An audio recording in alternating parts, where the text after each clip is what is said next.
శ్రోతలకు నమస్కారం. ఇప్పుడు నేను చందమామ నుంచి మిత్రవంచన అనే ఒక చక్కని బేతాళ కథను చదివి వినిపిస్తాను. ఇంకా కథలోకి వెళ్దాం. పట్టువదలని విక్రమార్కుడు చెట్టు వద్దకు తిరిగి వెళ్ళి చెట్టుపై నుంచి శవాన్ని దించి భుజాన వేసుకుని ఎప్పటిలాగే మౌనంగా శ్మశానం కేసి నడవసాగాడు.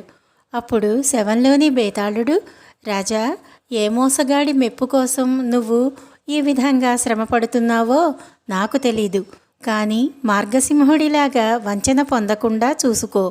శ్రమ తెలియకుండా ఉండగలందులకు నీకా మార్గసింహుడి కథ చెబుతాను విను అంటూ ఈ విధంగా చెప్పసాగాడు. చతురగిరి రాజుకు చిత్రసేనుడనే ఒక కుమారుడు ఉండేవాడు. చిత్రసేనుడికి చిన్నతనంలోనే ఒక వేటగాడి కొడుకుతో స్నేహం అయ్యింది. వాడి పేరు మార్గసింహుడు. వాళ్ళు ఒకరినొకరు విడవకుండా కలిసి తిరిగేవాళ్ళు. యుక్త వయస్సు రాగానే చిత్రసేనుడికి రాజ్యాభిషేకం చేసి అతని తండ్రి వానప్రస్థం వెళ్ళిపోయాడు. రాజైపోవటంతో చిత్రసేనుడి జీవిత విధానం అంతా మారిపోయింది. ఇప్పుడు అతనికి మార్గసింహుడు వంటి వాళ్ల సహవాసంతో పనిలేదు. అయితే మార్గసింహుడు మాత్రం తమ పాత స్నేహాన్ని మరవలేదు. తన చిన్ననాటి స్నేహితుడు ఇప్పుడు రాజయ్యాడు కనుక తనకు ఇంకా ఏ లోటు ఉండదని వాడు అనుకున్నాడు. ఆ ధైర్యంతోనే వాడు తన జీవితాన్ని తీర్చిదిద్దుకోలేదు.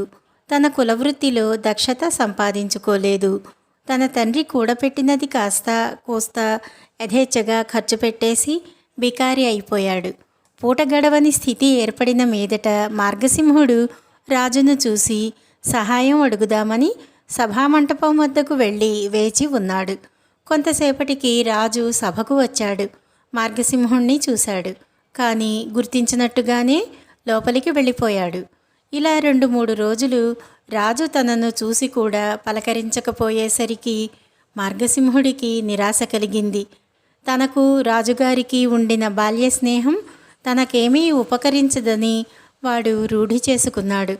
తోటి కులం వాళ్ళు మార్గసింహుడి వద్దకు వచ్చి, వేటగాడు తిండికి మాడవలసిన గతేమిటి, ఇవాళ మేమంతా వేటకు పోతున్నాం, మా వెంట అడవికి రా అని పిలిచారు. మార్గసింహుడు తన తండ్రి వేట పరికరాలు తీసుకుని వేటకు బయలుదేరి వెళ్ళాడు. అడవిలో మిగిలిన వాళ్ళంతా అనేక రకాల జంతువులను పట్టుకున్నారు. మార్గసింహుడికి చిన్న కుందేలు పిల్ల అయినా చిక్కలేదు. వాడికి వేట బొత్తిగా రాదు. సూర్యాస్తమయం వేళ వేటగాళ్ళు ఎవరు కొట్టిన మృగాలను వాళ్ళు తీసుకుని ఇళ్లకు తిరిగి వెళ్ళిపోయేటప్పుడు మార్గసింహుడికి వాళ్లతో కలవటానికి సిగ్గు వేసింది. వాడు ఒంటరిగా ఒక కాలిబాట వెంట నడుస్తూ పోసాగాడు. అలా కొంత దూరం వెళ్ళేసరికి మార్గసింహుడికి ఒక గుహ కనిపించింది. గుహలోకి వాడు తొంగి చూడగా ఒక అందమైన యువతి కూర్చుని ఉన్నది. ఆమె తొడపైన తలపెట్టుకుని ఒక మునీశ్వరుడు నిద్రపోతున్నాడు. అటువంటి చోట అంత అందమైన స్త్రీ ఉండటం చూసి నిర్ఘాంతపోయి మార్గసింహుడు అక్కడే నిలబడి ఆమెను కన్నార్పకుండా చూడసాగాడు. అది గమనించి ఆమె ముని లేస్తే ప్రమాదమని వెళ్ళిపోమ్మని అతనికి సైగ చేసింది. మార్గసింహుడు భయపడి అక్కడి నుంచి కదిలి నడుస్తూ అంత అందమైన స్త్రీ తన బాల్యమిత్రుడైన చిత్రసేనుడికి భార్యగా ఉండదగినదని, ఈమె సమాచారం అతనికి తెలిపినట్లయితే తమ పూర్వస్నేహం మళ్ళీ మొగ్గతొడిగి 10 కాలాల పాటు ఫలితాలనిస్తుందని ఆలోచన చేశాడు. వాడు తిన్నగా రాజభవనానికి వెళ్ళి రాజుగారికి అతి ముఖ్యమైన రహస్యం ఒకటి చెప్పటానికి వచ్చానని కబురు చేశాడు. వెంటనే రాజుగారి దర్శనం లభించింది. మార్గసింహుణ్ణి చూసి రాజు, మనం కలుసుకుని చాలా కాలమయ్యింది. నిన్ను నేను మరిచాననుకోకు, కానీ రాజరికం ఒక పంజరం లాంటిది. వెనక ఉండిన స్వేచ్ఛ నాకిప్పుడు లేదు.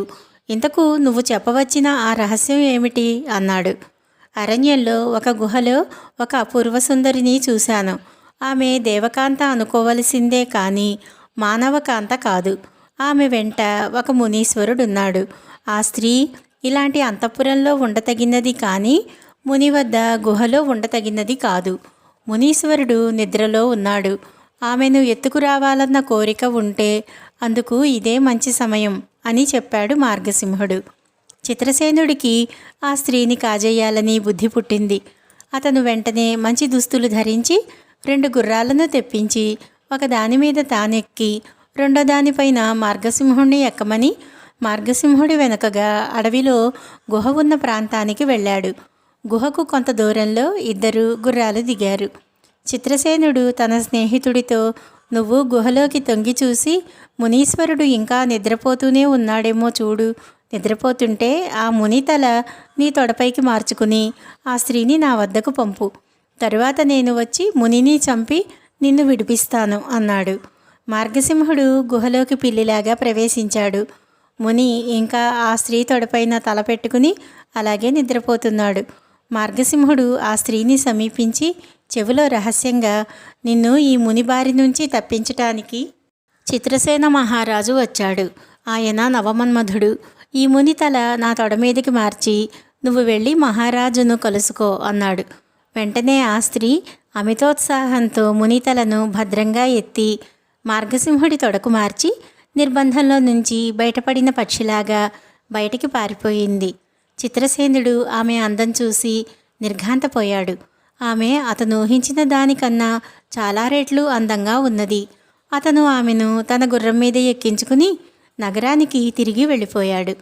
రాజు వచ్చి మునిని చంపి తనను విడిపిస్తాడని మార్గసింహుడు ఎంతోసేపు చూసి తనను తన బాల్యమిత్రుడు వంచన చేశాడని గ్రహించి కంటతడి పెట్టుకోసాగాడు. అతడి కన్నీటి చుక్కలు మీద పడి ముని నిద్రలేచి కూర్చుని ఆడదానికి మారుగా ఎవడో మగవాడుండటం చూసి, ఎవరు నువ్వు? ఆ స్త్రీ ఏమయ్యింది అని అడిగాడు. మార్గసింహుడు దొరికిపోయిన దొంగలాగా బెదురుతూ ఆ మునికి జరిగినదంతా పోసగుచ్చినట్లు చెప్పేశాడు.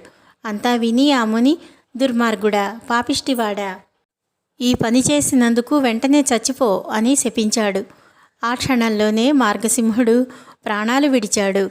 భేతాళుడి కథ చెప్పి, రాజా, నాకొక సందేహం. తన వద్ద ఉండే స్త్రీని తీసుకుపోయినవాడు మిత్రద్రోహి అయిన చిత్రసేనుణ్ణి శపించక తన కోసం ఎవడో అందగాడు వచ్చాడనగానే మునిని వదిలి పారిపోయిన స్త్రీని శపించక గోరు చుట్టుపైన రోకటిపోటులాగా హతాశుడై ఉన్న మార్గసింహుణ్ణి ముని ఎందుకు శపించాడు? దాచకుండా ఉన్నమాట చెప్పినందుకైనా వాడిపైన ఆ ముని ఎందుకు జాలి తలవలేదు? ఈ ప్రశ్నకు సమాధానం తెలిసి కూడా చెప్పకపోయావో నీ తల పగిలిపోతుంది అన్నాడు. దానికి విక్రమార్కుడు, రాజు కృతజ్ఞుడే, కానీ లోకంలో ఉన్న దుష్టులను శిక్షించటం ముని పని కాదు. అందమైన స్త్రీలను సంగ్రహించటం రాజులకు స్వాభావికం. అందుచేత ముని రాజును శపించలేదు. ఇక ఆ స్త్రీ అందం గురించి మునికేమీ వ్యామోహం లేదు. ఆమెకు తన శుశ్రూష ఇష్టం లేక రాజాంతపురాలలో ఉండాలని ఉన్నట్లయితే అది ఆమె దురదృష్టం. అందుకు ఆమెను శిక్షించటం అనవసరం. పోతే గొప్పవాడి స్నేహం కోసం మార్గసింహుడు నీచమైన పని చేశాడు. ముందు ముందు ఇంకా నీచమైన పనులకు ఒడిగడతాడు. అంతేకాక వాడు ఏనాడో జీవచ్ఛవమైపోయాడు. వాడే విధంగానూ బతకలేకనే ఎండమావిలాంటి రాజుల యొక్క ఆదరాన్ని వాంఛించాడు. అందుచేత చావు వాడికి విమోచనమే కానీ శిక్ష కాదు అన్నాడు. రాజుకి ఈ విధంగా మౌనభంగం కలగగానే బేతాళుడు శవంతో సహా మాయమై మళ్ళీ చెట్టెక్కాడు. ఈ కథకు ఆధారం శ్రీ జి. సంజీవరెడ్డి గారి రచన. కథ సమాప్తం.